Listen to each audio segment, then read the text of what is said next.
Hey guys, I'm Dr. William Summers, and I want to thank you for tuning in to the second video in my series, Weight Management, A Class with ACT. And before I begin, I want to share with you that I can remember when I was 17 years old in an English class, which, like so many, required reading Chaucer's Canterbury Tales. And I opened the book and read the first two lines. Juan de April with the shores of Sote, the drought of March have persecuted the rote. And right then I thought, dude, why can't you just say it got so dry in March and then it got so wet in April? Because I'm sure I have at least two more things to do today. And I want to keep this simple and I want to keep it real.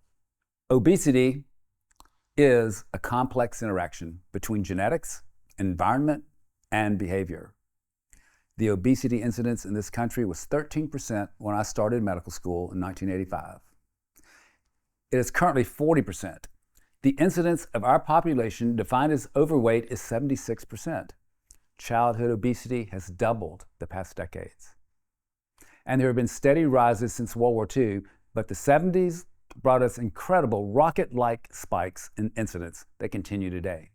I want to provide some specifics how that happened and what we can do about it. I want everyone to know that once we become overweight, and that's almost inevitable in our current culture, that there are measurable chemical changes in our bodies that will then make gaining weight worse or easier. I want everyone to realize we are genetically gifted with so many sophisticated pathways to ensure weight gain, because weight gain historically was necessary for survival. And likewise, losing weight in our human development was a survival threat. So our genetics have developed roadblocks making weight loss difficult.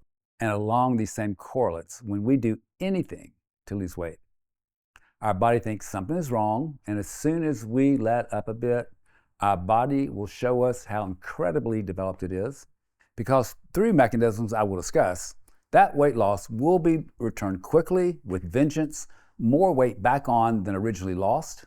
And all of these survival adaptations were fantastic for hunters and gatherers, but we are the first obese generation sitting on a gold mine of necessary weight gain DNA advancement.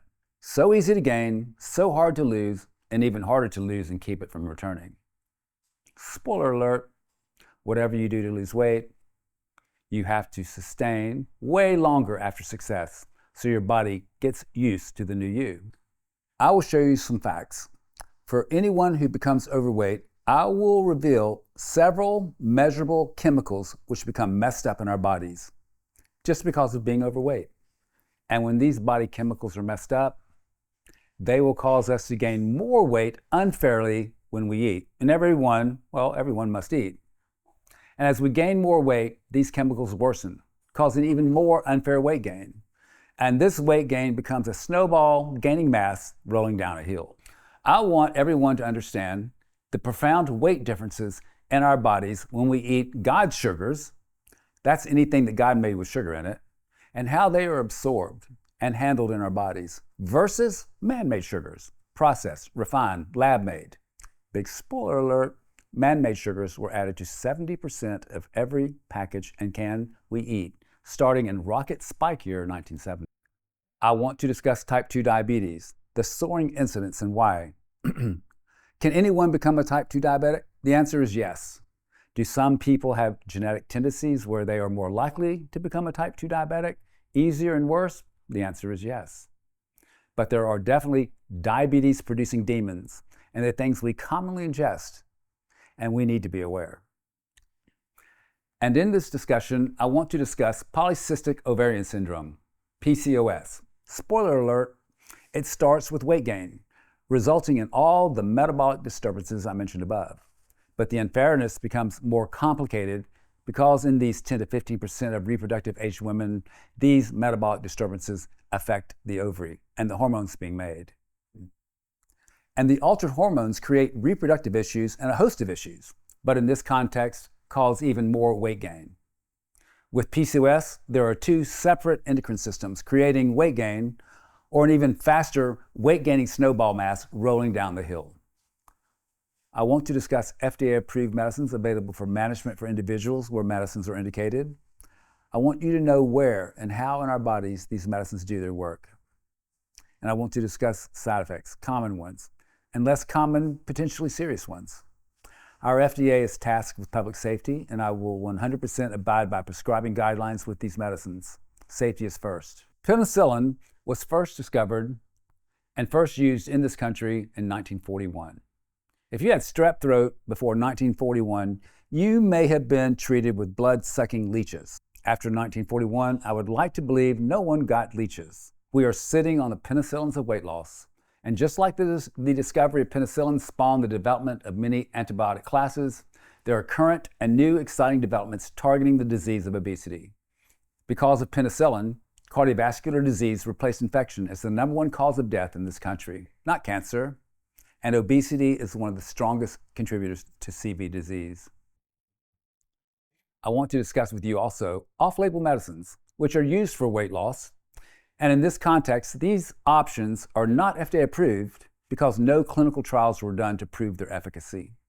But even in academic settings, there are some medicines commonly used without evidence because they have been around for a while for other indications, other levels, but consequently have shown to result in weight loss.